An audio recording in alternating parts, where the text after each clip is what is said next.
예, 팩트체크 시작하겠습니다. 국정원의 감청 프로그램 구입 논란이 이어지면서 국가의 정보기관을 흔들지 말아라. 다른 나라도 정보 활동의 중요성을 인정해서 의혹 보도를 자제하고 있다. 이런 얘기들이 많이 나오고 있습니다. 국정원에서도 그걸 주장한 바도 있고요. 근데 실제 다른 나라의 상황은 어떨까요? 그리고 이와 관련한 국정원의 이야기는 맞는 건지 오늘 팩트체크에서 짚어보겠습니다. 김필규 기자, 국정원에서는 우리만 좀 유별나다라는 공식 입장을 실제로 내놓기도 했죠, 초기에. 예, 국정원이 17일 밝힌 내용에 따르면은요, 근거 없는 의혹으로 정보기관을 매도하는 나라는 우리밖에 없다. 프로그램을 35개 나라, 97개 기관이 구입을 했지만 아무런 논란이 없이 받아들여졌다는 내용 이렇게 하나를 밝혔고요. 예. 또 그리고 구입한 해킹 프로그램은 가장 많이 해킹했을 때 최대 20대의 휴대전화를 해킹을 할 수가 있는데 이 정도의 역량을 가지고 무슨 민간인 사찰이 가능하겠느냐 이렇게 반박을 한 바가 있습니다. 예, 그 20개 휴대전화가 아니라 20개 회선이기 때문에 얼마든지 늘려서 감청할 수도 있다라는 것은 저희도 보도를 해드렸습니다. 예, 맞습니다. 예. 자, 그런데요.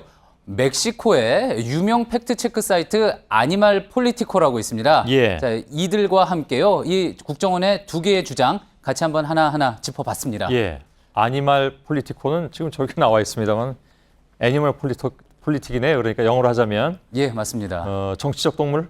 맞습니다. 제가 예. 물어봤는데요. 정치적 동물 그런 뜻으로 해가지고 지은 매체 이름이라고 합니다. 뭐 인간은 정치적 동물이라는 말은 유명한 말이니까요. 아무튼 예. 알겠습니다. 그만큼 정치에 대해서 좀 관심을 갖자라는 차원에서 이런 매체도 있는 모양인데 멕시코 역시 그 이탈리아 그 해킹 팀으로부터 감청 프로그램을 구입하는 것으로 지금 나와 있죠. 예, 그렇습니다. 예, 뭐라고 합니까? 많이 관심이 있다고 합니까? 거기서는? 일단은 멕시코 주류 언론에서 어떻게 소개를 했는지 한번 물어봤는데요. 예. 최근 이 문제와 관련해서 지금 보시는 것처럼 해커들이 멕시코의 감청을 폭로했다. 또 그리고 이제 뭐 멕시코 정보국 정부가 뭐 감청 계약과 연계됐다. 뭐 이런 보도가 나가기는 했는데 예. 매체별로는 이런 보도가 단 한두 차례 정도에 그쳤다고 합니다. 예. 아니말 폴리티코의 둘세 라모스 편집장은요. 감청 프로그램 구입은 이건 중요한 이슈인데도 아주 소수의 미디어만 이 사안을 다루고 있다고 털어놨습니다. 예, 이거는 국정원이나 여당의 주장대로 이 나라의 국민들이 이거는 뭐 그냥 넘어갈 문제다라고 동의해서 그런 걸까요? 그러면? 라모스 편집장은 그렇지 않다는 대답이었습니다. 예. 그렇게 볼 수 없다는 이야기였고요. 멕시코에서는요, 이렇게 지금 각 주정부에서뿐 이 빨간 부분으로 되어 있는 이 주정부에서뿐만이 아니라 또 군에서까지 이 이탈리아 해킹팀으로부터 감청 프로그램을 구입을 했습니다. 예. 상당한 우수 고객인 셈인 건데요. 이는 현행법 위반이고요. 또 인권 관련 시민단체에서도 이에 대해서 심각하게 문제를 제기했는데 예. 주류 매체에서는 잘 소개가 되지 않고 있다고 합니다. 예. 왜 그런 걸까? 짐작해 볼 수 있는 대목이요. 국경 없는 기자회에 지금 보신 이 언론 자유 순입니다. 예. 우리도 꽤 낮아졌다고 해서 올해 60이라는 소식 전해드린 적이 있었죠. 그런데 멕시코가 보면은 148위입니다. 해킹팀의 주요 고객으로 밝혀진 이 35개 나라 중에 나이지리아, 온두라스, 러시아, 싱가포르 등 21개 나라가 언론 자유 순위 100위권 밖의 국가들입니다. 대부분이 그렇군요, 그러니까. 그렇습니다. 예. 또 그리고 게다가 이 중에는 독재 정권인 곳도 있고요. 그러다 보니까 다른 나라에서는 별 논란 없이 이번 사건을 받아들이고 있다는 그 앞서 국정원의 이야기. 표면적으로는 어쩌면 맞는 말이 될 수도 있는 거죠. 그러나 내면을 살펴보면 바로 이런 실상이 있다 이런 얘기가 될 테고요. 예, 그렇습니다. 김필규 기자하고 서로 의견을 주고받은 아니말 폴리티코 쪽에서는 이 문제로 그러면 혹시 팩트체크를 했다든가 그런 건 없나요?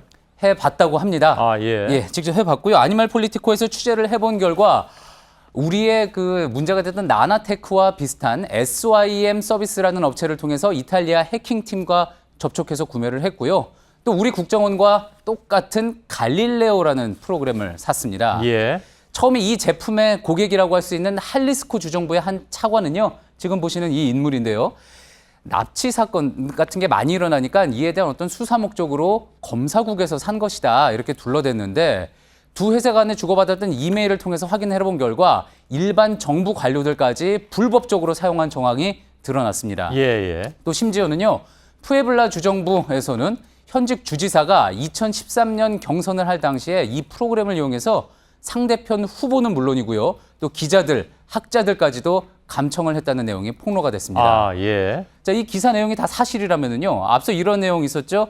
이 프로그램을 가지고서는 민간인 사찰을 할 역량이 안 된다고 했던 국정원의 그 주장, 반박, 의문을 가질 수밖에 없는 그런 대목입니다. 예. 저 나라의 예를 놓고 보자면 그렇습니다. 그렇다는 얘기겠죠. 그러면 아까 21개국이 그러니까 대부분의 나라들이 언론 자유 순위가 굉장히 낮은 나라들이라고 했는데 100위권 바깥이라고 했잖아요. 예.